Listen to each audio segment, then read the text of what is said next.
ओम नमः शिवाय। मैं आचार्य अविनाश दीक्षित आप सबका बहुत बहुत स्वागत करता हूँ। नवरात्रि में कई बार ऐसा होता है कि एक ही दिन में एक ही आचार्य को कई कई लोग बुलाते हैं। अब अकेला बेचारा व्यक्ति कहाँ कहाँ जाएगा, कितना काम करेगा।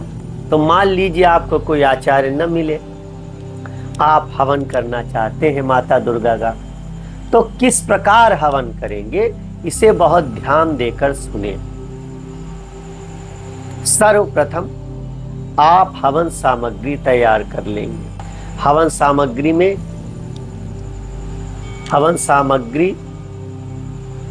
तिल, जौ, चावल और चीनी ये सब मिलाएंगे। ऊपर से थोड़ा घी मिलाकर उसको हवन सामग्री को चिकना बना लेंगे। एक गरी का गोला लेंगे, उसके ऊपर की टोपी काट कर उसमें हवन सामग्री भरकर उसे कलावा से बांधकर पूर्णाहुति के लिए तैयार कर लेंगे, जिसे अंत में पान के पत्ते पर रखकर पूर्णाहुति देंगे।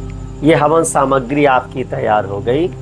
आप अपनी सुविधा के अनुसार हवन सामग्री ला सकते हैं। अच्छे से करना चाहते हैं तो 200 ग्राम हवन सामग्री लाएं, 100 ग्राम बाकी चीजें मिला लें तो आपका आधा किलो हो जाएगी। अन्यथा और ज़्यादा करना चाहते हैं तो और ज़्यादा ले आएं। तो 200 ग्राम हवन सामग्री, 100 ग्राम तिल, 100 ग्राम जौ, 100 ग्राम चावल, 100 ग्राम चीनी, तो आपकी 600 ग्राम बन जाएगी। कम से कम 3 किलो लकड़ी लाएं आम की। अब क्या करें, जहाँ भी आप हवन करना चाहते हैं वहाँ पर पहले एक बालू की वेदी बनाएं, अर्थात बालू बिछा लें। यदि आप पक्के घर में रहते हैं और तो आप किसी पात्र में करेंगे, नहीं तो आपके पास ईंटें अधिक हों तो ईंटें बिछा लें, उस पर बालू बिछा लें। अच्छी सी मोटी या पवित्र स्थान की मिट्टी या गमले की मिट्टी बिछा लें, उस पर चौक बना लें सुंदर सी। अब चौक बनाकर क्या करें, उस पर लकड़ी रखें। लकड़ी रखकर जब आप शुद्ध पवित्र नहा धोकर आएंगे तब पूर्व की दिशा की ओर मुंह करके हवन करना है। 2 व्यक्ति हवन करें, एक आहुति डाले सामग्री की, हवन सामग्री की, और दूसरा व्यक्ति घी की आहुति डाले। तो सर्वप्रथम लकड़ी को रखकर जब आप वेदी बना लें तो उस पर 3 बार जल छिड़कें। ओम विष्णवे नमः, ओम विष्णवे नमः, ओम विष्णवे नमः कहें। अब क्या करें, उसके पश्चात लकड़ी रखें और लकड़ी पे भी जल छिड़क दें। ओम विष्णवे नमः, ओम विष्णवे नमः, ओम विष्णवे नमः। क्यों? क्योंकि नारायण के नाम मात्र से जो जिस अवस्था में है उसी अवस्था में पवित्र और सुंदर हो जाता है, तो इसलिए उनका नाम 3 बार लें। अब लकड़ी रखकर उसे कपूर के द्वारा जलाएं और क्या कहें, ओम अग्नये नमः, ओम अग्नये नमः, ओम अग्नये नमः।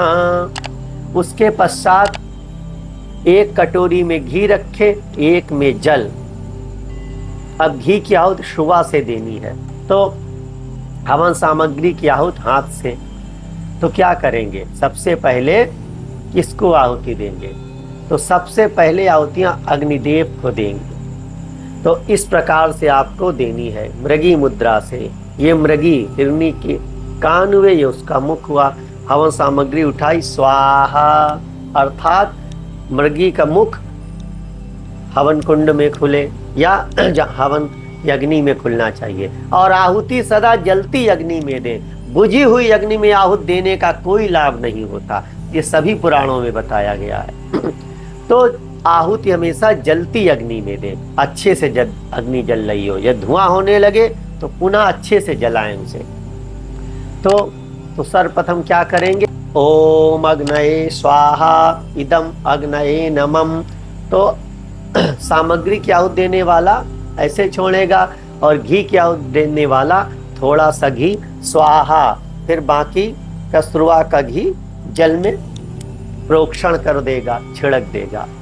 फिर स्वाहा इदम, ओम अग्नये स्वाहा इदम अग्नये नमः, ओम अग्नये स्वाहा इदम अग्नये नमः। इस प्रकार 5 आहुतियां अग्नि को देनी है। अब अग्नि को देने के पश्चात सभी ग्रहों को देनी है। ओम सूर्याय स्वाहा, सूर्याय नमः, फिर जल में छिड़कना है घी। ओम चंद्राय स्वाहा, चंद्राय नमः। ओम भौमाय स्वाहा, भौमाय नमः। ओम बुधाय स्वाहा, बुधाय नमः। ओम बृहस्पतये स्वाहा, बृहस्पतये नमः। ओम शुक्राय स्वाहा, शुक्राय नमः। ओम शनश्चराय स्वाहा, शनश्चराय नमः। ओम राहवे स्वाहा, राहवे नमः। ओम केतवे स्वाहा, केतवे नमः। अब आपने इसमें इतनी आहुति के लिए, अब आप जल में नहीं छिड़केंगे, सीधा आहुति देंगे घी की अग्नि में। ये 9 ग्रहों की हो गई, अग्नि की हो गई। अब क्या करें?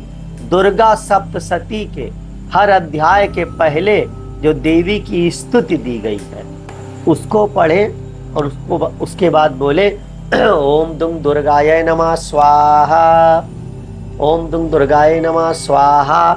एक बार स्तुति पढ़े, 5 बार आहुति दे। 13 अध्याय के पहले शुरू जहाँ पे अध्याय प्रारंभ होता है वहां पर स्तुति दी गई।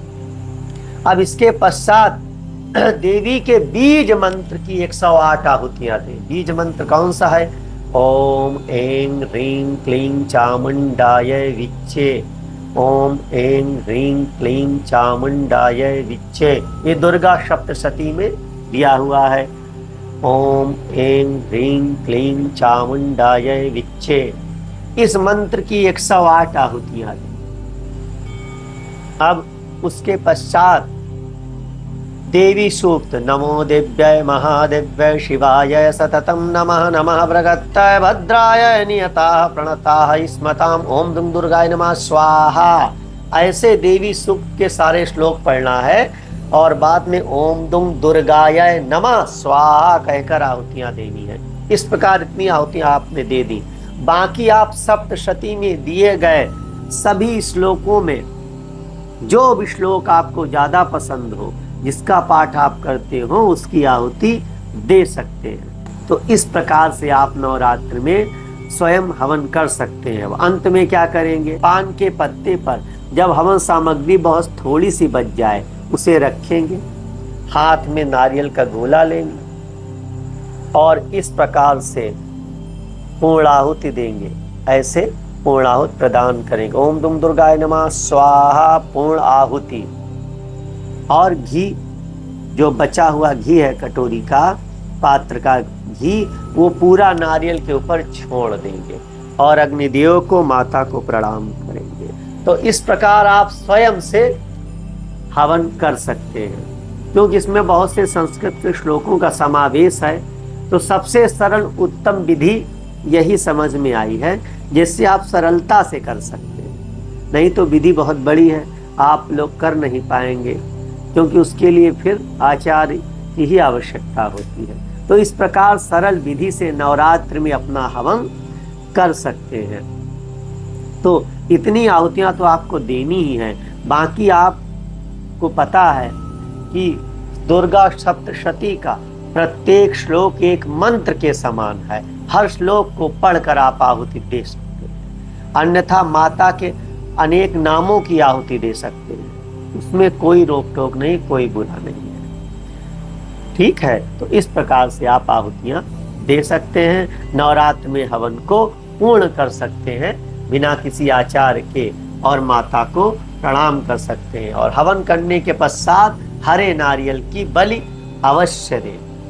हरे नारियल को माता के सामने फोड़ें और उसका प्रसाद सभी में वितरित करें और माता को प्रणाम करें। इस प्रकार से आप हवन करके नवरात्रि का व्रत संपूर्ण कर सकते हैं।